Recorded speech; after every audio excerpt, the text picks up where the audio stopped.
Baik, Assalamualaikum warahmatullahi wabarakatuh. Selamat sore dan salam sejahtera. Kalau RK melaporkan Lisa, ya, itu menurut hemat saya seharusnya kemarin-kemarin gitu loh. Kenapa saya katakan demikian? Ini kan suatu hal yang betul-betul seharusnya tidak perlu dipublikasikan kepada publik. Karena kan berkali-kali saya katakan ini kan masalah yang sensitif. Masalah harkat martabat orang. Masalah hubungan dua manusia yang sudah dewasa, terlepas itu benar atau tidak, kan gitu. Dan satu lagi yang saya tahu bahwa Lisa ini sudah punya pasangan ya, kan ironis dan lucu kedengerannya gitu. Dan jelas sekali kelihatan ada sesuatu di balik itu. Apakah pasangannya nggak malu kalau dia ngomongin di publik, kan jadi bahan gunjingan orang. Nah, sementara terlepas benar atau tidaknya, kalaupun itu disampaikan di publik, orang akan berkata, lo perempuan model apa? Apa nggak punya harga diri? Apa nggak punya rasa malu? Lo ngelakon itu siapa tuh RK? Posisinya sebagai apa? Sebenarnya kalau mau dipikir-pikir, sebenarnya yang brengsek ini siapa sih sebenarnya? Kalau punya tahu harga diri juga, seharusnya nggak perlu kau lakukan itu. Lo juga nyakitin samamu juga. Tapi kalau kamu lakukan itu, namanya kita manusia biasa, ya kita tidak luput dari segala macam hal ya. Ya berarti itu resiko konsekuensi. Ya, kalau memang sudah perjalanan seperti ya sudahlah. Wah, amini aja, apalagi sudah kita pasang masing-masing kok. Kok tiba-tiba mencelak muncul 5 tahun yang lalu. Ya sah-sah saja. Ya, biar aja nanti RK nanti akan meluruskan permasalahan melalui jalur hukum. Menurut hemat saya itu. Tapi sudah terlambat kan Bang Pak RK melaporkan LM? Nggak ada yang terlambat. Tidak ada yang terlambat, tapi kenapa tidak dari kemarin-kemarin? Nggak usah menunggu kalau hal seperti kayak gini. Lakukan saja kalau memang betul-betul kamu betul-betul pengen membersihkan harkat martabatmu, lakukan jalur hukum. Gitu aja. Bang, tapi kemarin ya beberapa minggu yang lalu dengan gamblang akhirnya LM keluar kan dan klarifikasi bahwa sudah 6 bulan tidak dinafkahin, terus pertama dia dikasih sama jurinya 500 juta dan yang kedua mau dikasih 2M. Sudah ada bukti-bukti juga chatnya, terus di WhatsApp dia Pak RK mengasih dalam kardus bentuknya ada uang, dia ngasih gambar juga di handphone, suruh menggugurkan anak tersebut, anak CA tersebut ini salah saya.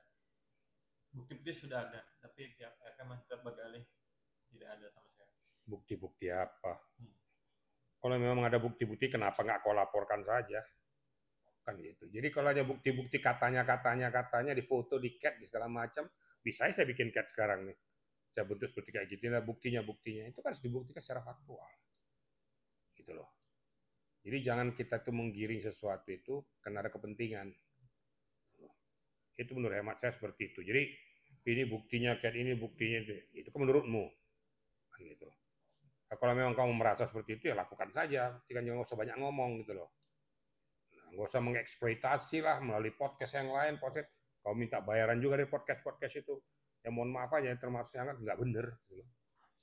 Bisa mengenai podcast mas, LM juga ada chat beberapa anak media bilang kalau mengundang dia harus bayar 50 juta.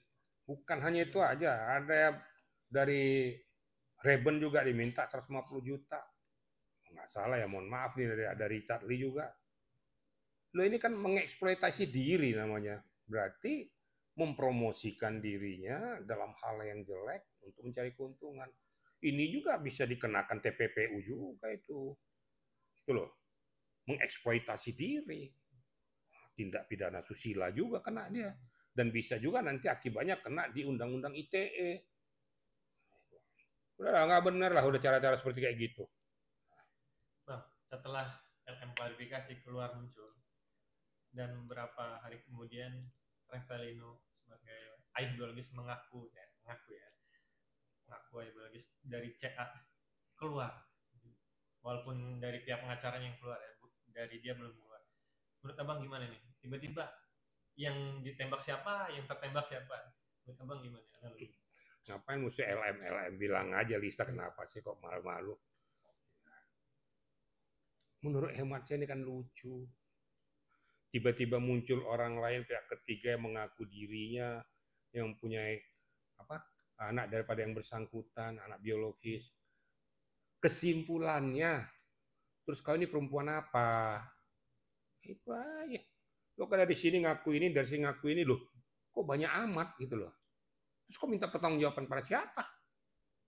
Itu aja kesimpulannya, sudahlah. Orang-orang kayak ini saya anggap nggak bener lah gitu. Kalau dilakukan ini ngapain diberikan panggung untuk orang-orang kayak gini. Yang salah media tuh cari-cari panggung aja untuk kayak ginian. Sebenarnya jangan dikasih panggung. Gitu loh. Pihak dari Ravelino bilang ceritakan kronologis awalnya dia bertemu di kafe, terus bulan Mei 2021 sebelum bertemu Pak RK kan Oktober 2021 Bang. Itu kan ibaratnya kayak membantah semua ibaratnya kalau Lisa pernah berhubungan atau ketemu dengan Pak RK. Terus dia bilang saat berhubungan dia mabuk katanya, kata pihak Ravelino ya. Ini gimana dong? Mereka juga melakukan bukti-bukti kalau itu benar adalah ya. Alah, menurut saya itu bullshit semua. Ini kan pengalian isu aja semua nih. Ini sekarang nanti habis Ravelino nanti siapa lagi yang muncul lagi? Bulan ini. Itu kesimpulan saya itu tadi kok banyak amat gitu loh.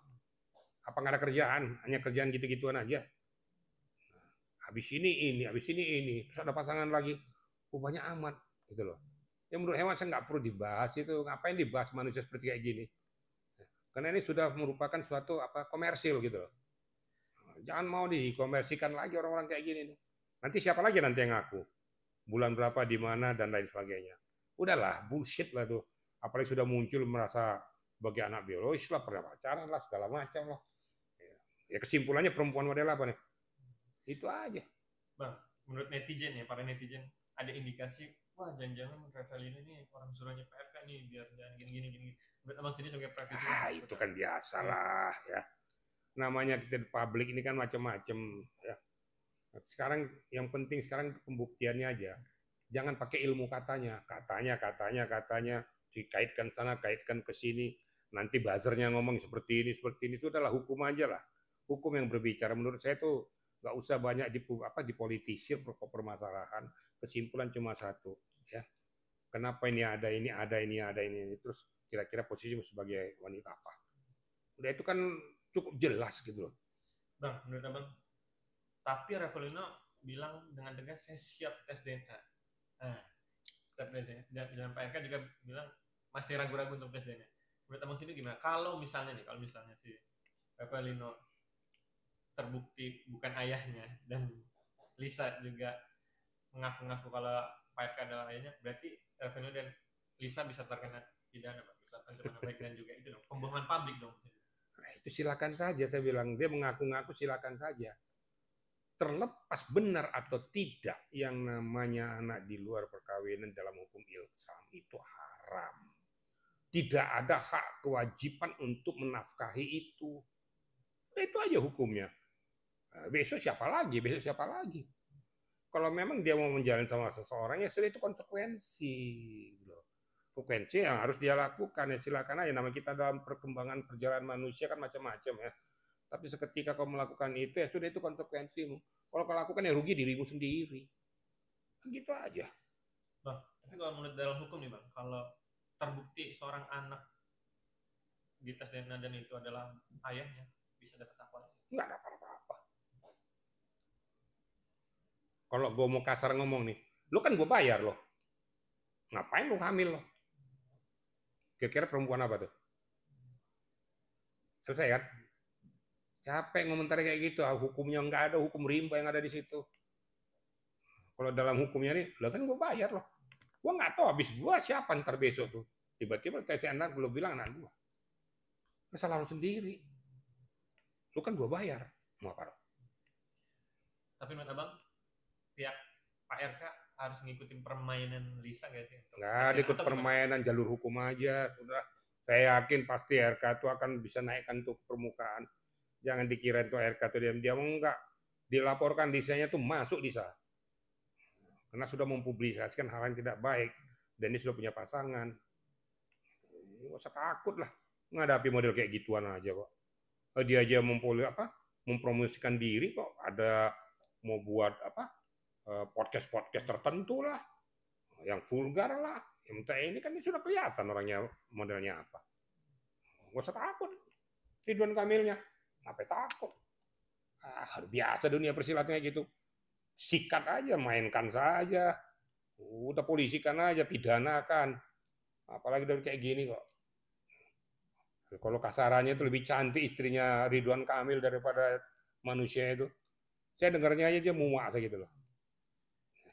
Gak tahu diri namanya. Kalau memang dia memang mencari sesuatu, ya sudah, itu kan konsekuensi hidup. Kalau kamu lakukannya rugi kamu sendiri. Itu kata-kata yang paling ampuh tuh, udah lo gue bayar, lo banyak ribut lo. Jangan-jangan habis gue siapa lagi sama lo? Mau apa? Yang malu siapa tuh? Kita laki-laki kok. Nah, itu kasarannya begitu. Ya sudahlah, nggak mau digiring ke sana, giring ke sini, apa sudah nonsen semua tuh. Ini sebenarnya bahas apa? Kasus yang udah basi sebenarnya, nggak perlu diangkat-angkat lagi. Diberikan panggung sama manusia kayak gitu. Nggak ada untungnya panggung manusia kayak gitu. Justru mempermalukan dirinya sendiri dan mempermalukan kaum hawa tuh namanya tuh. Kira-kira gitu ya. Siap. Oke.